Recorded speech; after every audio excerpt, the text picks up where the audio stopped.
time for Two Guys and a Goalie with Dustin Nielson, Matt Kassian, and the goalie, Joaquin Gage. What's going on, everybody? Game day, Oilers and the Jets. Nielson, Cass, and Gage are with you, setting up Winnipeg and Edmonton, other stories around the National Hockey League as well. And according to my phone, I think, as I was doing lock shop, are we still bickering about the Formula One? Is that still happening here, boys? Oh, most definitely. Most definitely it's still happening. I mean, I'm still frustrated and disappointed.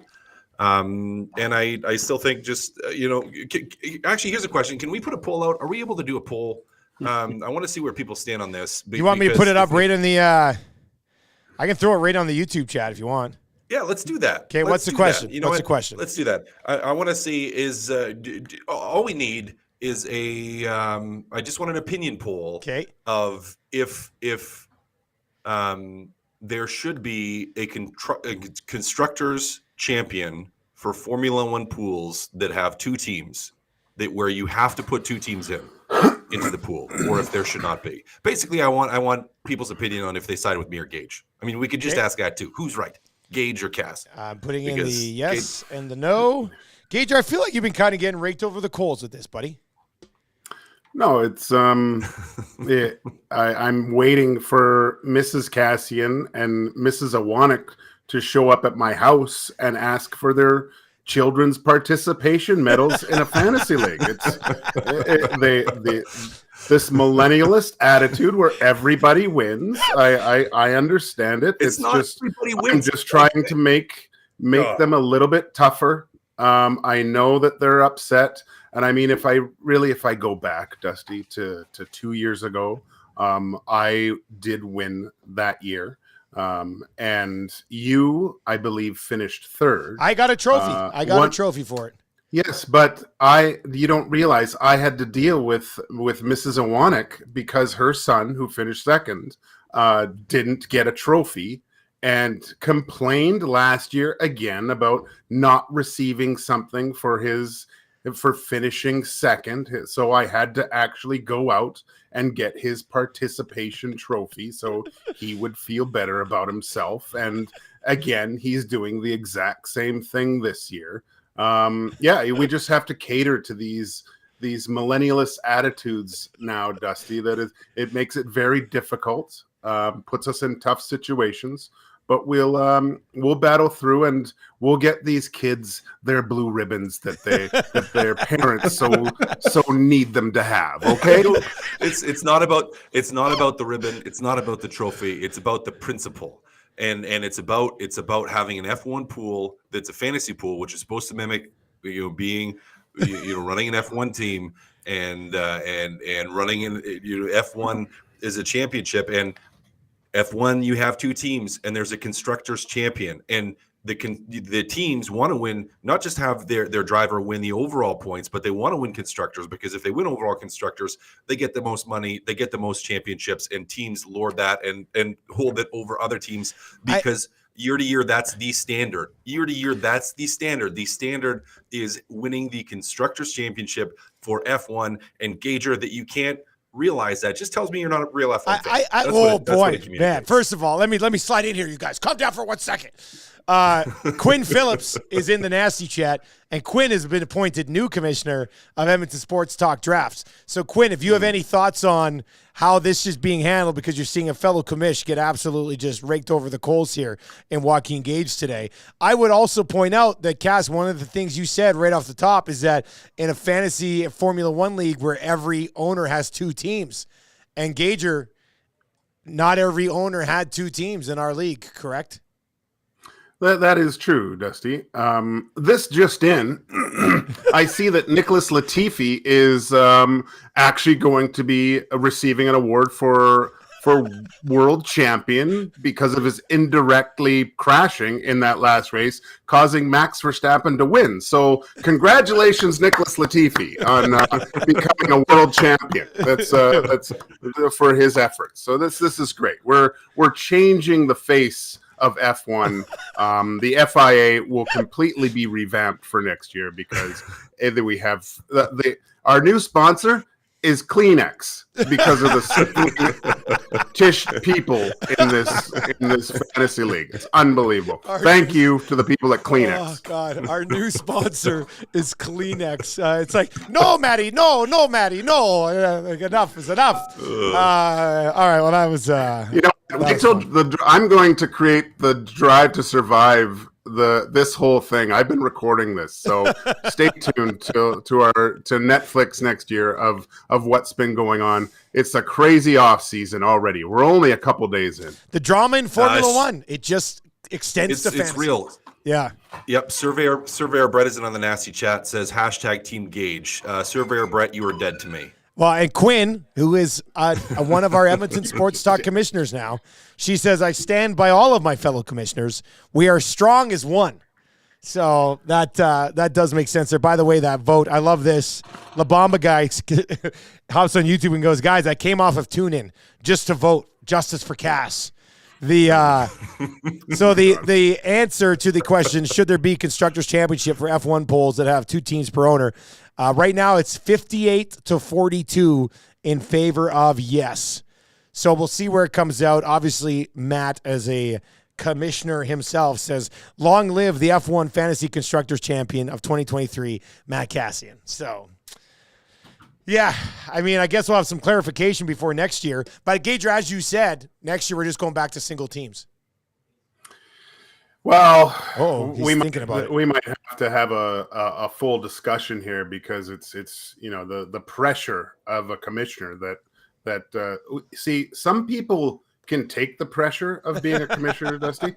Others fold like a cheap suit and resign and go off into the ether. Not like myself, that has the testicular fortitude to stay with my beliefs in F1 and creating a great fantasy life for everyone involved. That's a hell of a statement, Gager. I love it. And with that, we put this to bed until either later in the episode or on Tuesday's episode, because I'm sure it's going to stay away until one forever. of us brings it up again. Yeah, exactly. 780-218-9999, 780-218-9999. Hey, boys, I just picked up a couple 4-packs of the 6 o'clocker lager, which is on display here. The person at Sobe said it was flying off the shelves, so that's nice to see. And you know who I saw at the launch party last night? Hernan Salas, former producer of Two Guys and a Goalie. Hey, how about that? I apologize. Nice. I couldn't make it. My daughter decided to be born on the 29th of November, so I couldn't make it. She's not 18, is she? No. Could have came to the party, that would have been fun. No, 15. She got a few years to go. So. Anyway, it's moving extremely well. This beer, well, you guys have all had it. It is. Last night, a lot of people were like, Dustin, I'm not even a really big beer drinker. This is delicious. I'm like, it is. They nailed it. It is you can golf with this beer. You can, this is an amazing beer. And get your hands on it now at all Sobeys locations. It's not what you expect. Hey, it's not what you expect at all with that first sip. Like I was like, what? This isn't just a run-of-the-mill lager. And I'm not just saying that. Like, I'd say it sucks, man. It is really, really good. Try one. I mean, if people are crushing 6 o'clockers at 6 during the game today, Dusty, and the Oilers win, what does that mean? It means what does everything. That mean? It means everything. It means everything. And they're right. I was telling people last night at the party, I was like, I am so relieved that it's absolutely delicious.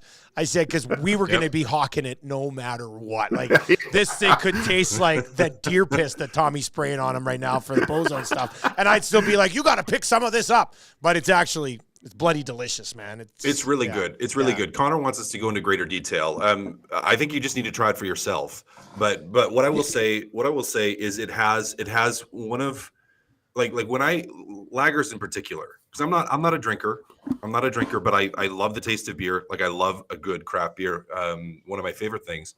And I will say from a lager standpoint, the finish, so the taste that is left in your mouth after you swallow the beer is absolutely incredible. It's like, for me, it's like when I have a lager, when I want a lighter beer, something that's just is crisp and refreshing, the finish that the 6 o'clocker lager has, absolutely nails it on the head. 100% nails it on the head. And I was nervous too, because I'm like, I really don't want this to be not good. Like I don't want it to be not good. I was scared. And then I tried it and I'm like, this is actually really tasty. This was delicious. So, I mean, I'm hoping, cause I got to go swing by and pick some up, I think today. So I'm really hoping it's not sold out everywhere. Although I kind of hope it's sold out everywhere, if you know what I mean. So yeah, I will be recommend... so devastated if I get to the West End Sobeys Liquor after the show today and there's none left.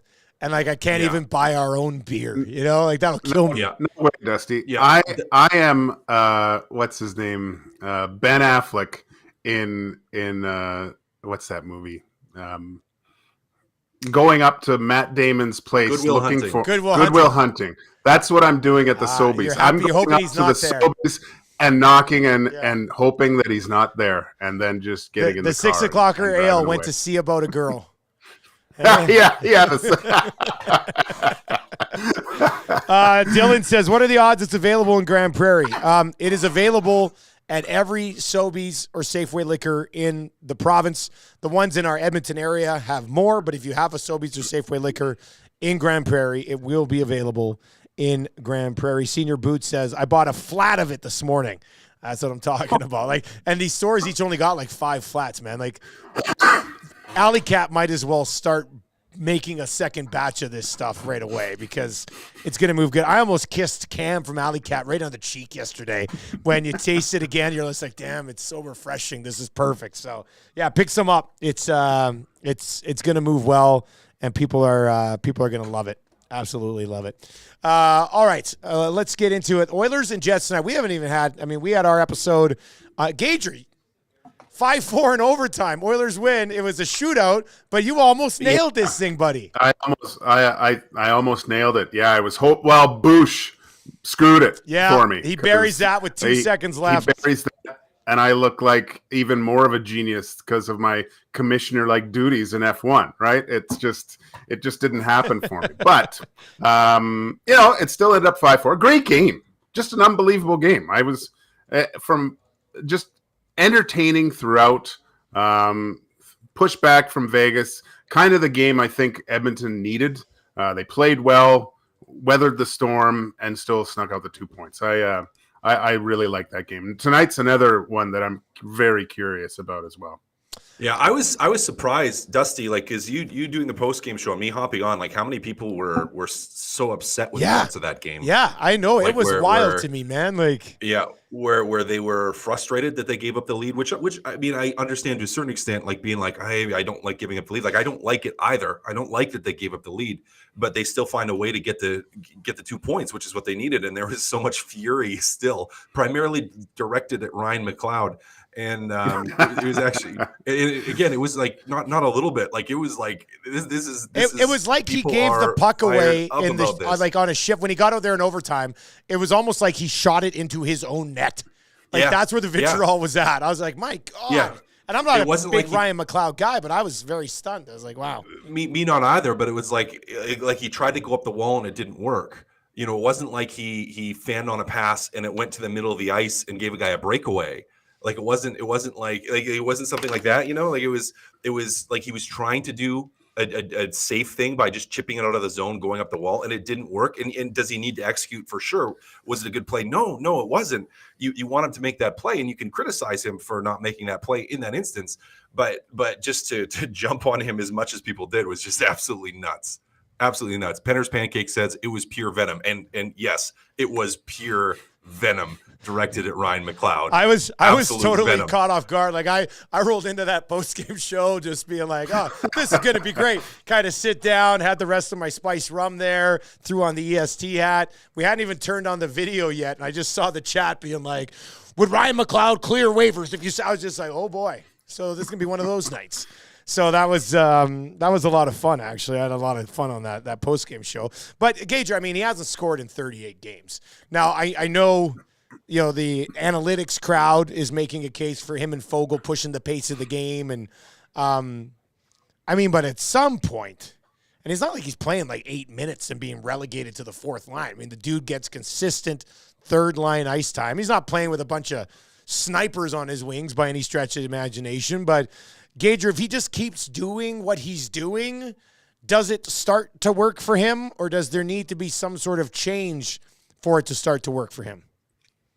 No, he needs to look. He's a great, he skates fast and he can control the puck through the neutral zone. And there's those certain instances you're going, oh, Connor's got the puck because he's just flying, and oh no, that's McLeod. Wow, that's amazing.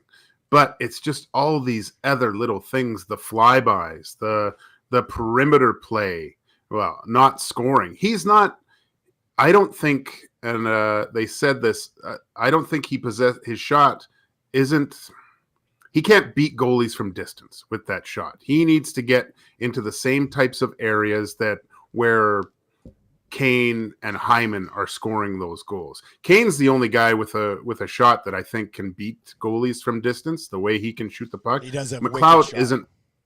McLeod doesn't have that. So he needs to get in the, as Marshall would say, the greasy areas and start battling, right? This is ridiculous. You can't, the role that he has on this team doesn't suit the quality of his play if the Oilers want to proceed and get further closer to a playoff spot, because you can't have a soft third line center that doesn't make it difficult on other teams, especially physically, if you want to do well. His game has to change, man, because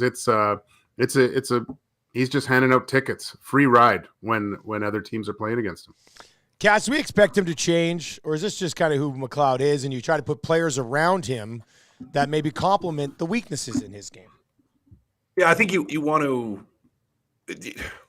Players can evolve. We've seen it. We've seen players evolve, and I don't expect him to ever evolve into being a guy that loves being in front of the net, taking abuse, loves dishing it out. In the corners, he was going to be cross-checking guys and playing that ultra physical game. That's not his style. But if he can evolve, which there's potential. Like if he can figure out, well, wait, this is how I have to play a little bit to have some more success and to actually be able to contribute. Then we could see that. I think you see there's a hesitant of him to shoot at times. Like he still defers and is looking for a pass. So it's like, I don't even know how good his shot is. So I want to see him use that a little bit more. I mean, he does have the great speed.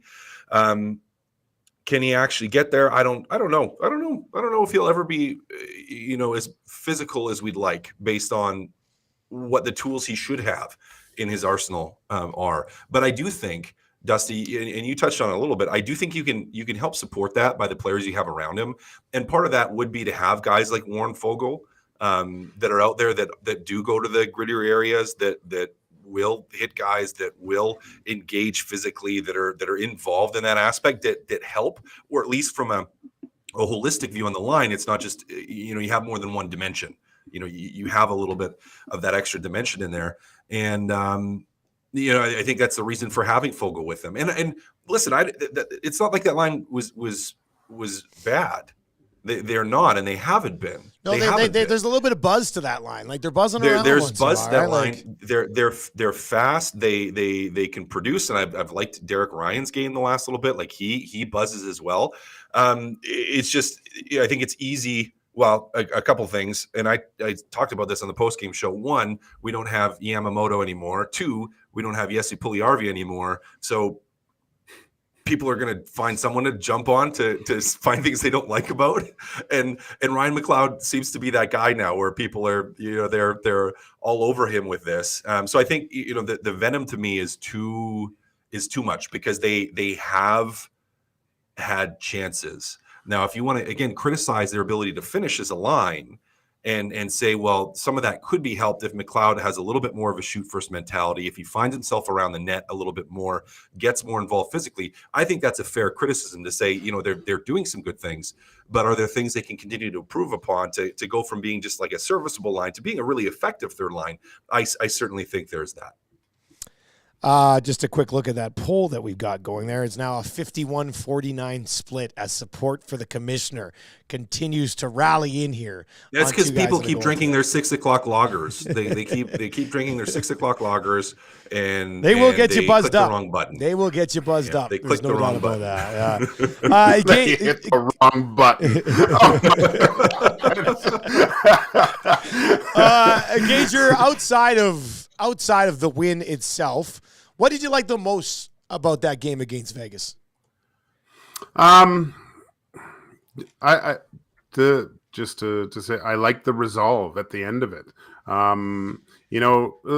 If I just take Stuart Skinner, like those are third goal. Yeah, I can kind of see. Do you describe that as straight up soft, Gager, or is it the screen and stuff like? No, break that down for us because we were kind of throwing it around there on post game.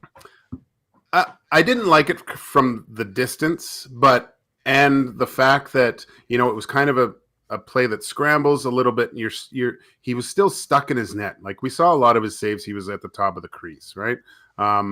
It was a pretty good shot between Ernie's legs, right? Like that was a stoppable puck to me at a time of the game where it's pretty crucial. Like just nullifying everything. The Oilers had done such a good job up to that point, limiting the shots against anyway.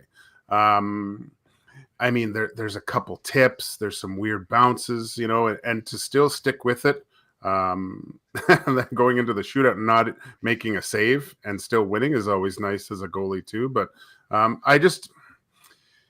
you look down at the other end, and there were 2 goals that weren't great goals, like mishandling of the pucks, going off guys, but then making some huge saves late, like stopping Ernie on a breakaway. There was Kane's breakaway save as well, right? There were key moments for when Vegas Golden Knights goalies makes that save. So that's what I'd like to see more from Skinner. Just those ones that really boost your team. But it's kind of nitpicking there. He still got the win, still was able to come back, win in the shootout, beat the Golden Knights, a team that knocked him out of the playoffs last year's.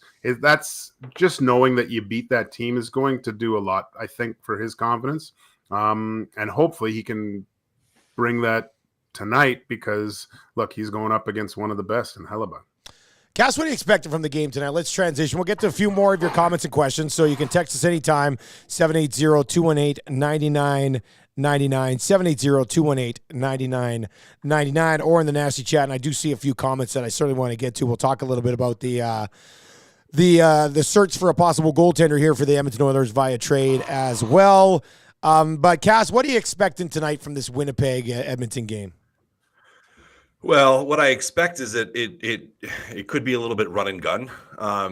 That's certainly how Winnipeg has been playing recently, and Edmonton. I don't want to say Edmonton's been playing total run and gun, but they've been able to produce offensively the last couple of games. So you could see that type of game, which then all of a sudden, that's what we expect, and then it just turns into a defensive showdown. We've seen that before too. Usually with Edmonton and Toronto, that seems to be how it goes. It's like where we're expecting this offensive showcase, and the teams tighten up a little bit. So it'll be interesting to me to see how Winnipeg plays this. You have the good goaltending, you have some offense and some offensive depth. You have a team that is played generally pretty well this year in the Winnipeg Jets, and Edmonton that's starting to claw their way back into it, playing better hockey and starting to find ways to win against good teams. So to me, it's just like it's another.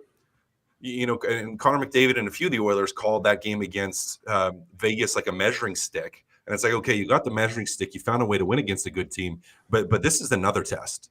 This is another test. So it's like, okay, now you had the win against, division rival that beat you in the playoffs. You're coming off that emotional high of winning in the shootout, almost losing a game because you gave up a whole bunch of goals late and gave up a lead late. And how are they going to carry their emotions forward to this one? Like, is it going to be a big sigh of relief? Like, oh, we beat Vegas, we're good now. Or is it going to be, more of like pedal to the metal? Let's keep pushing this. Let's keep pushing. Let's keep growing. Let's keep getting better. So it's an interesting setup to play a Canadian team here, and one that I'm excited to watch. Gage, you think it's going to be wild and crazy too? A little run and gun tonight, or the Oilers have? I mean, at that third period, one shot against in 13 minutes to start, I was like, man, the Oilers are actually locking down a win here. Now it slipped away, but they only allowed the 2, and then they had the shutout before. Like, what are the odds that Hellebuck plays great and the Oilers don't allow much? It seems highly unlikely, but is there a path there to that game or no? No, I don't. There's too much firepower on both teams. Quick transition with both, looking to make mistakes.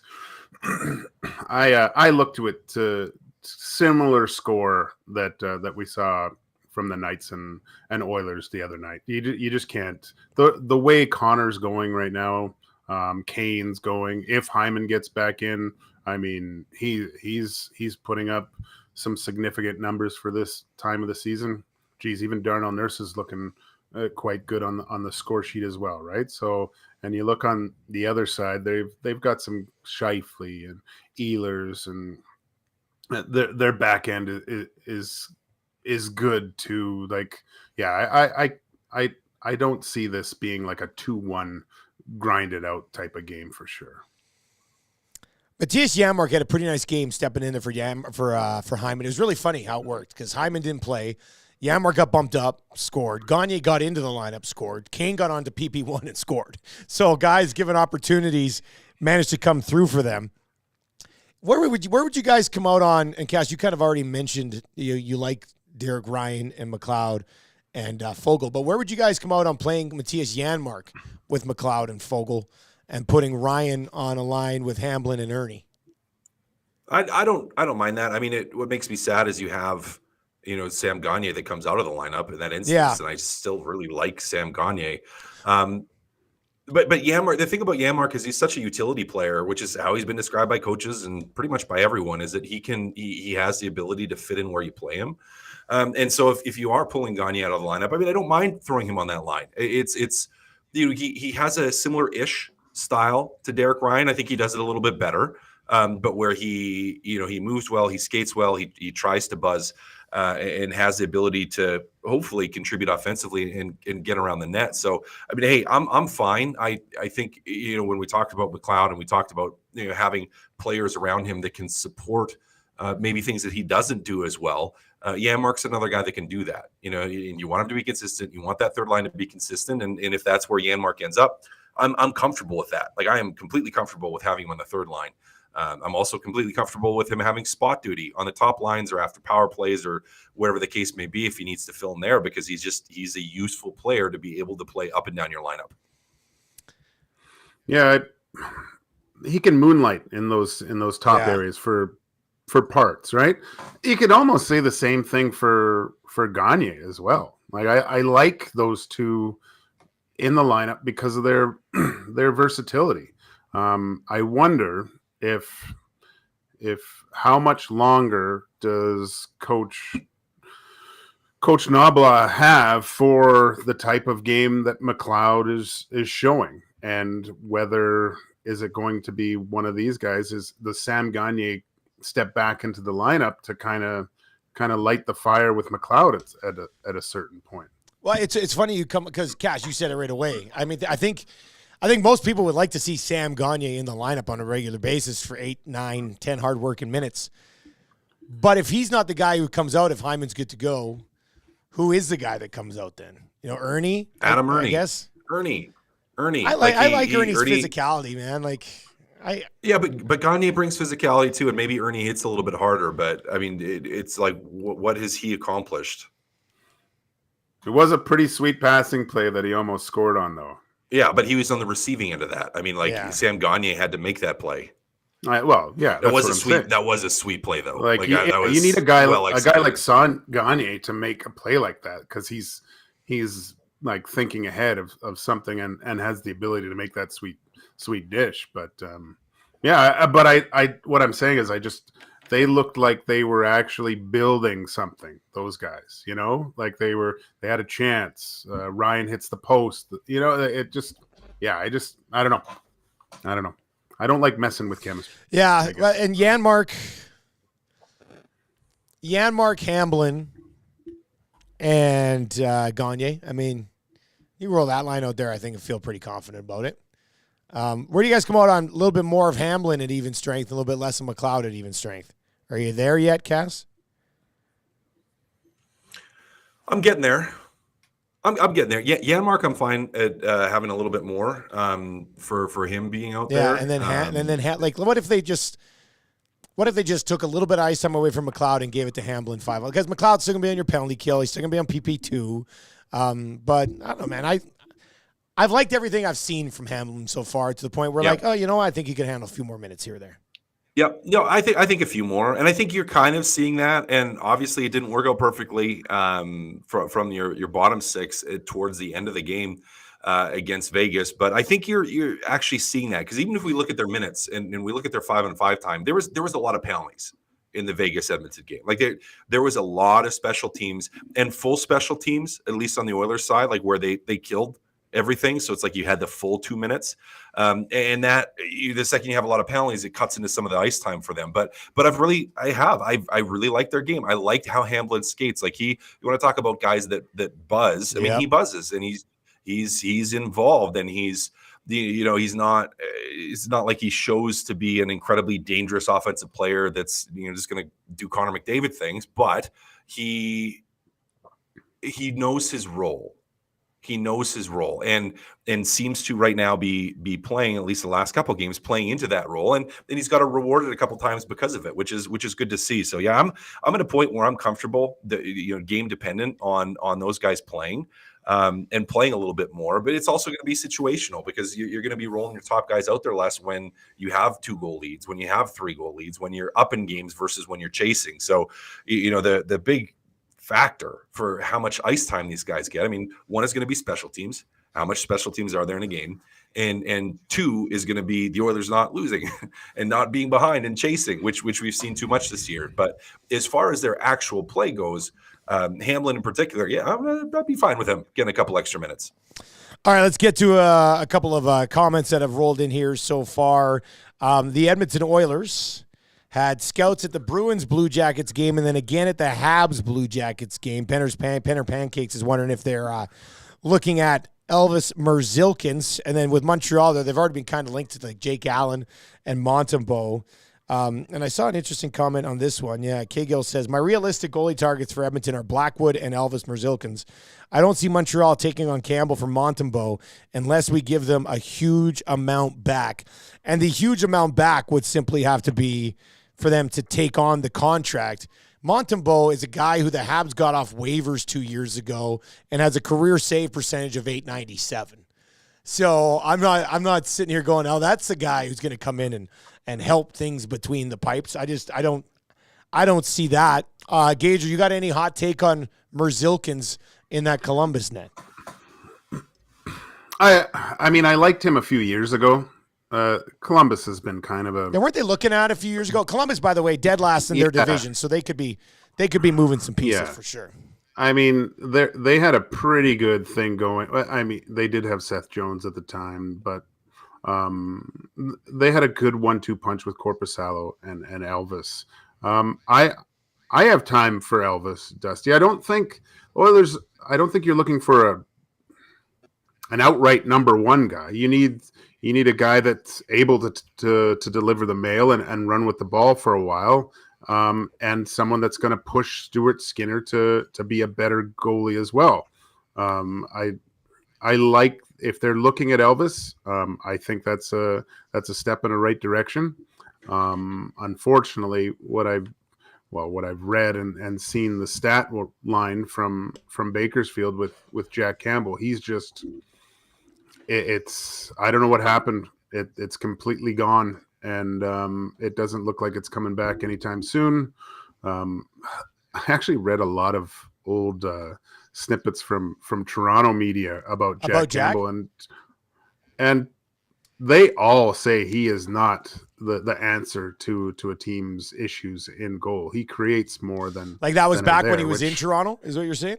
Yeah, that last year, and the kind of the reason they let him go, right? They just didn't see enough in him to warrant re-signing. I guess, I don't know. Maybe it was the it wasn't the 6 o'clocker loggers, but it was some other form of logger that I was watching, old Leaf games, because I always thought Jack Campbell was quite a successful goalie and was one of the reasons why the Maple Leafs were good. But they need to find someone like a 1B, Dusty, that and get this goaltending platoon going. If they're not going to think that's not Pickard, they need to find. Well, let me throw these two your way, Cass, because Frank Seravalli put out his top 20 trade targets at this stage, and there's two guys on there. There's Jake Allen in Montreal. I think that's a 1B type of scenario, and there's James Reimer that you could look at as well. If you're not going to get Campbell to the level where one of those guys could possibly provide you, would you look at either of Allen or Reimer to come in the second half of the year? Potentially. To me, it just all still depends on what the cost is and what else you're looking at doing. Are you looking to bring in a third line center that can play a physical game? What's that going to cost you? Will going after a goaltender at this stage hamper you from your ability to make any other changes that you want to make or need to make? So it's an interesting situation. I mean, I think between Reimer and Allen, I probably would look at Allen first, probably. Again, it's just guys that what are you willing to pay? Because it's going to be expensive. I mean, you have to move out Campbell's contract. You have to. So how much are you going to pay in order to have that happen? Gage, did you like one of those guys more than the other, Reimer or Allen? I would lean more towards Allen. I know Reimer's his actual numbers look quite good, but I just think with Allen already being in Montreal, which was a pressure cooker, being a number one guy essentially, I think that will suit him well in this market. And he's more, his style of play is a little bit more calm than James Reimer. It's kind of I think for Oilers fans watching James Reimer, they'd have flashbacks of Mike Smith a little bit too much, and I don't think they'd be able to handle that.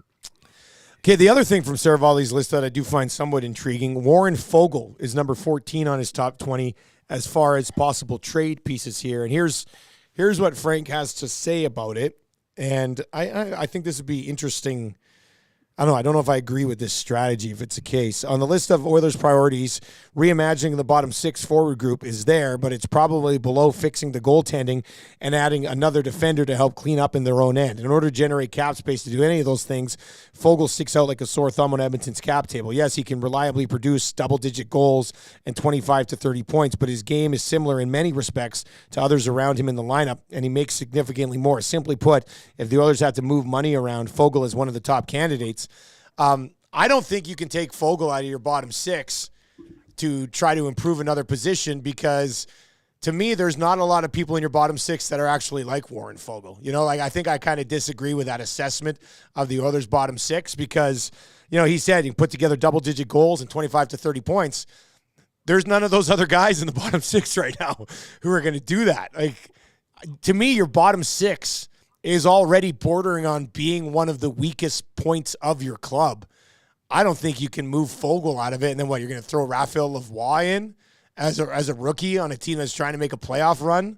I don't know, man. Where do you guys? I'm not saying Foegele would be untouchable, but to me, you're only moving Foegele if you're upgrading your bottom six, right? Is that not maybe the better way to look at it? Yep. No, I think that's a fair evaluation, Dusty. Because you don't want your bottom six to get worse. You're moving a problem from one spot to another. You're not solving the problem ultimately, or you're just creating a different problem. You're maybe solving one, but creating a different problem in what you're doing with that. So I don't like doing that. Warren Foegele this year has been one of the most consistent pieces for the Edmonton Oilers, especially in that bottom six, where he could have 3 or 4 more goals than he does already at this point in terms of opportunity. And I'm not chomping at the bit to do it. I mean, he's not untouchable. No, obviously not. But if the perfect situation was there, you would look to make a trade. But to me, I mean, if I was building a list, and obviously I don't have all the insider information as much as Seravalli does, but I wouldn't have him ranked at 15 on that list. Like untouchable, no, but I'm not looking to move him. It's too bad that Dylan Holloway got injured after it looked Good like point. he was Good kind of point, Gager. rolling there, right? That could be one of the reasons. Like, I think even we were speaking about that when looking at Fogle when Holloway seemed to turn his game around. See what happens after he comes off LTIR. If something happens at that point, but yeah, like you said, you have to be able to. Who's going to take over from Fogle's place? It's just there's not someone there besides, I think, that Holloway that can kind of play the same way. That, and we don't even know if there's something there that has a little bit more finish as well with Holloway. I'm seeing Stuart Skinner in the chat right now being described as a backup. Gager, he's more than a backup in the National Hockey League, isn't he? Yeah. Okay. All right. Yeah. This is the equivalent of waving. Goalie. This is the equivalent of waving Ryan McLeod, right? Like, yeah. He needs to be in a platoon system, and someone to relieve the pressure. But this guy's an all-star, Dusty. That's crazy talk. Kaz, what do you think with Stuart Skinner here? Like, do they? So let's play this game. With Saravalli's article out, he mentioned in there, the bottom six is, you'd like to make it better. It's not a strength by any stretch of the imagination. And then you got the blue line, which has looked better as of late for sure. And then you got the goaltending. If you were going out and bringing in pieces, would it be a Bugstad type? Would it be another defenseman, or would it be a goalie right now, Cass? What do you think? Again, it depends on the cost. Yeah. It all depends on the cost.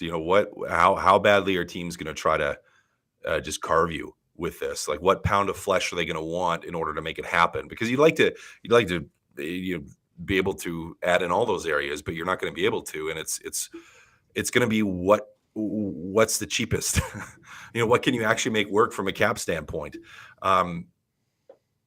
Yeah. So I don't know. I mean, I love the idea of bringing in another depth centerman.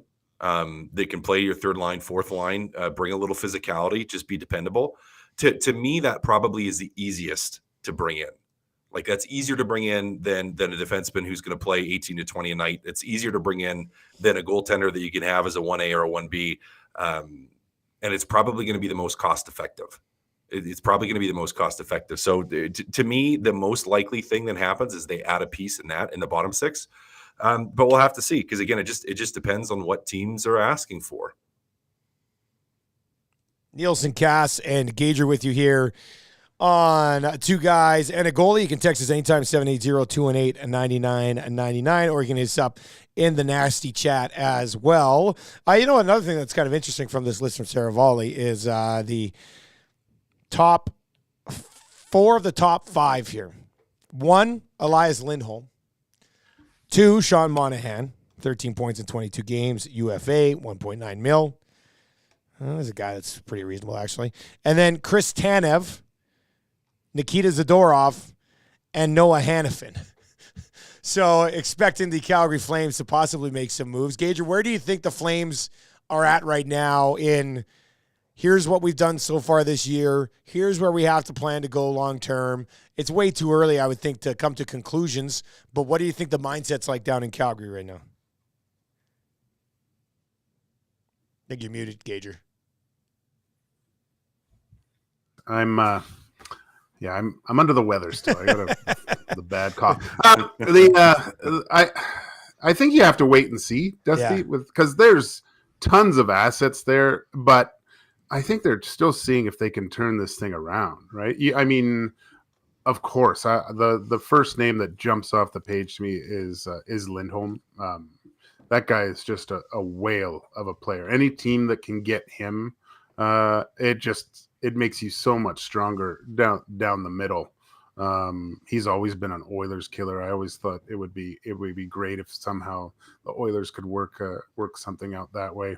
But they have a bunch of guys that now it seems that want to get out of there and are waiting. The players themselves are in a holding pattern, waiting to see what the team's going to do too. It's such a weird space for I bet for Flames fans, not knowing what this is going to look like.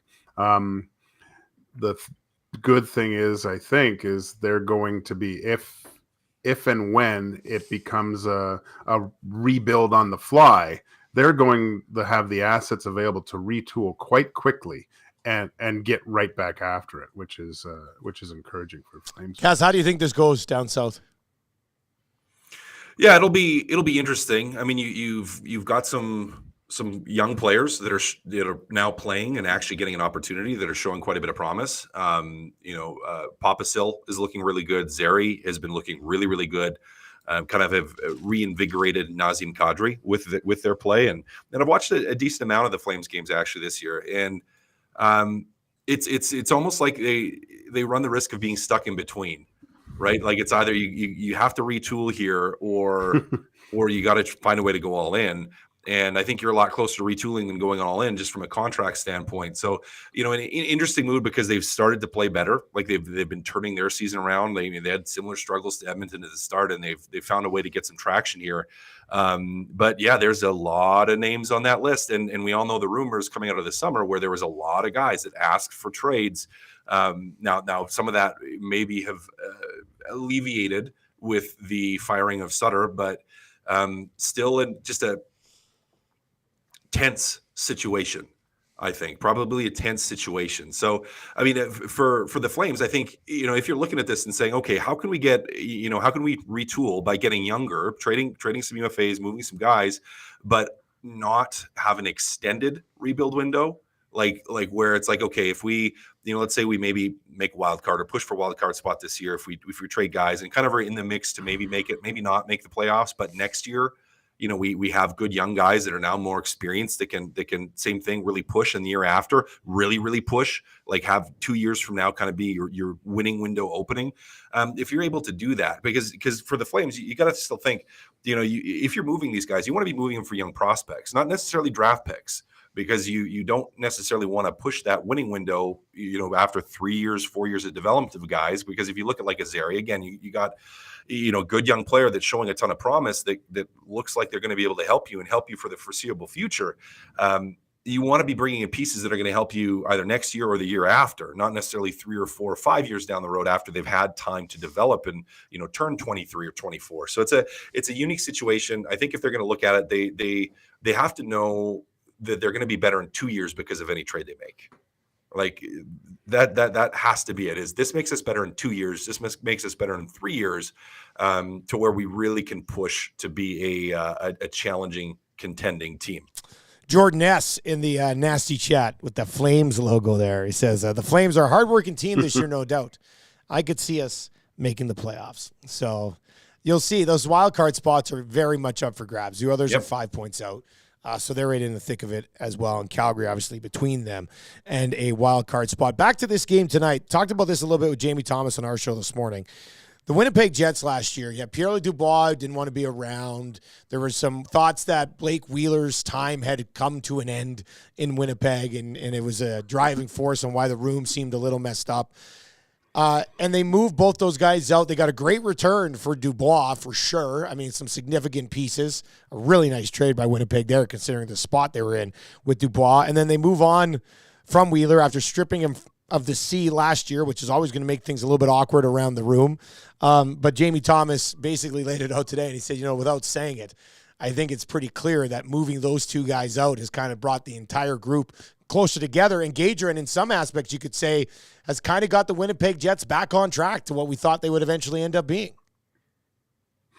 Yeah, I always thought Wheeler was kind of the focal point, right? That's the guy that kept everyone together. I still remember when he scored one of the best goal celebrations ever with the snapping of the the chin strap.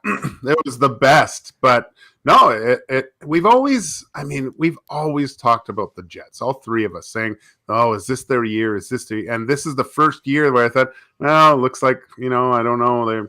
We did like the trade. We like the players that came over for sure. And it just seems like, I think that the fact that Scheifele and Hellebuck signed long-term deals, solidifying the nucleus of that group, knowing that they're going to be around for the next little while, I think that had a huge effect with this team. And they've always had the talent. Just seems like it didn't come together at the right point. Very dangerous team, fun to watch, play hard, physical. They're kind of, they look like the Oilers out kind of east with, they're not Leon and Connor obviously, but they do have similar styles and quite dangerous. So I'm happy to see that they're doing well, especially with all that nonsense of them moving after they had a few people not show up for early in the season. Yeah, that was this year. That was just right off the beginning of the year. Cass, it's kind of an eye opener that changing one or two guys in a room can kind of just make everybody. What was the thing today? I don't know if it was Huss who said it or not, but basically said guys before were going in and being mocked a little bit by certain guys, and it just kind of seems like it's a better place to be now if you're a Winnipeg Jets player. Yeah, and I think you have a little more certainty as an organization. Locking those guys up, I think, assists in that as helps well. Too, right? You're right. That's a you good kind of point. have, if there's guys maybe don't want to be there, or you really don't want to be there, and are maybe creating issues because of it. Maybe not. Maybe we read into too much into that. But you move people that don't want to be here, and you say, okay, they're not going to be here then. And people that do want to be here, we just sign them for the long term. And they're guys that we want to lead this group. And there is something to say for having some stability and organizational stability, and having people locked up and knowing that the people, again, that want to be there are there, and that they're going to push and they're going to drive and they're going to work and they're going to do what they can. And I think you're seeing the effects of that. And I wrote off the whole they're going to move sort of thing. And I think we're beyond that now. Get to a couple text messages that rolled in here. This one out of the 306 area code says, guys, it's got to be a goalie. You can't go into the playoffs with the current D, or you can go into the playoffs with the current D and have a reasonable chance to win. You can't go into the playoffs with Skinner, Campbell / Pickard and expect to be able to win in the postseason. I don't know, man. You just need one of them to get extremely hot. They don't even have to. They don't have to be extremely hot. They don't have to be extremely hot. Like look at Colorado winning. Look at Vegas winning. Like Aiden. Like Aiden Hill was really good though. Aiden Hill, you could have almost gave him the Conn Smythe. Top five for sure. Going there, like Bobrovsky, sure. Who else? Kachuk, Marchessault. I guess you could kind of put Eichel, for as much as Oiler fans want to hear that. He has to play. Like, there were some huge saves that Aiden Hill made last year, Cass. And all goalies in one time or not, it might not have been at the NHL level, I realize this, but have played out of their skulls for a stretch of time. 932 save percentage, 2.17 with a couple of shutouts in 14 starts for Aiden Hill in the playoffs last year. That's really good. Yeah, and I do believe Stuart Skinner is capable of putting a stretch of games together like that. I've seen him. He just has to harness it somehow. But I don't think that happens without adequate rest throughout the season, where when things maybe start falling apart and give him some time to get his game back, that another guy goes in and keeps the Oilers afloat throughout there, or he becomes the guy at that point. But you just need the guy to get hot at the right point at this time. Guys, you think they can win a cup with Skinner / Campbell? Yeah, I think so. I think so. Again, we've seen Aiden Hill do it. We saw Darcy Kemper do it recently. Those are the two most recent examples where you need good goaltending that is playing good or playing well. You don't need excellent goaltending that is playing excellent. Of course, excellent goaltending that's playing excellent helps. That's really good too. That helps. Yeah. It's really good too. It's not gonna hurt you. It's the Vasilevsky of the world, where that can help you win cups too, 100%. Of course it can, but it's just like, for me, goaltending in the playoffs, it has to be good. It has to be good. It has to be good enough to steal you 1 to 2 games. That's what it needs to be. It has to get to a level where the only time you're beating the goalie is through screens, or tips, or outrageous bounces. They're stopping everything else, right? And if you look at the goals that go in, those are usually the ones that for that are scored at that point when both goalies are on. And I mean, Jack Campbell, he's capable. How many did he win in a row? 13 in a row at one point. That's 3 away from a cup. All he needs to win is 3 more in the playoffs, and you're good. A couple of text messages to wrap this up. This guy says, "Hey guys, what financial place does Gage work at again? My wife and I are legit looking for a financial advisor. Thanks, Penner's Pancakes." K4 Financial is where I work for Supreme Leader Kent Tilley. So you can k4financial.ca and you can check out our website. I like this one too. This is great. When I bought my 6 o'clocker loggers, I said to the clerk, "I heard there may be a run on them." To which he replied, "More like a sprint." So this is good. This is good. Keep going and getting your hands on the 6 o'clocker lager. They only ran off 350 flats, I think. So it's gonna move. It's gonna move quick, man. And if we can sell this stuff out at some point, I mean, I think that's a good sign for us and Sobeys and Alley Cat, and we can run it back again, which would be a lot of fun. Predictions for the. Go ahead, Gager. Oh, I just wanted to ask a question, Dusty. Yeah. Is there talk about a different type of beer in the future? Well, we definitely, based on name alone, there has to be an ale of the North. That has to be a thing. And we definitely, whether it's this beer or another beer by the time, we definitely want an Edmonton Sports Talk beer branded into the baseball stadium this year too, because Alley Cat has a deal with the Riverhawks. So, but this thing could be a summer drinking beer though. The 6 o'clocker lager, man. Oh yeah. No, that's gonna be good. Oh yeah. It's gonna be good. I'm gonna end this poll. Let's end the poll right now. And it was final results. Where do I see the final poll results? Here we are. 52% said yes. 48%. 40 says 47, but it would be 48. 52% said Cass should have got himself Constructors Championship. Gager, Commish, final thoughts. I don't trust these Dominion voting machines. This is going. I might take this all the way to the Supreme Court. Sounds about right. It was Gager. It's a non-binding vote. Yeah. It's a non-binding vote. It's just we're just you know what we're just more informative than anything. Look, there's I've made some notes about the F1 with the way that Edmonton Sports Talk's going, the Nasty Club. I'm going to have to talk with you, Dusty, about next year with F1 Fantasy. I'm looking to expand within. Within people. Maybe so Nasty Club. Maybe some Nasty Club members, or your because I know there's a couple tiers. If we reopen Nasty Club membership, maybe your top tier membership gets in the pool. The F1 league too. Yeah, I think and we're going to look at something there because I know with the schedules, we just weren't able to do Pit Stop Pals, and next year. Well, that'll be back next year. Pit Stop Pals will be back next year. Yeah, we're incorporating our F1 Fantasy into the Pit Stop Pals with Cass probably complaining about something about whatever. We'll figure it out. Let's go to the whiner on the paddock. Kassian. The paddock will be full. Surveyor Brett says in caps, "Save some conch lager for the rest of us, please, Nasties, for the love of God," because he's at work right now. He's worried there's not going to be any left by the end of the day. All right, Cass, which team wins 7-1 tonight?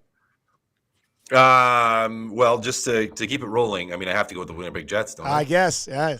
Keep the reverse jinx going. Gage, or whatever you say, I'll be betting exact score. So tell me. 6-4 Oilers. Empty. That would be a fun game. Look forward to that. We'll chat with you guys on Tuesday, boys. See you later. Absolutely. Later, boys.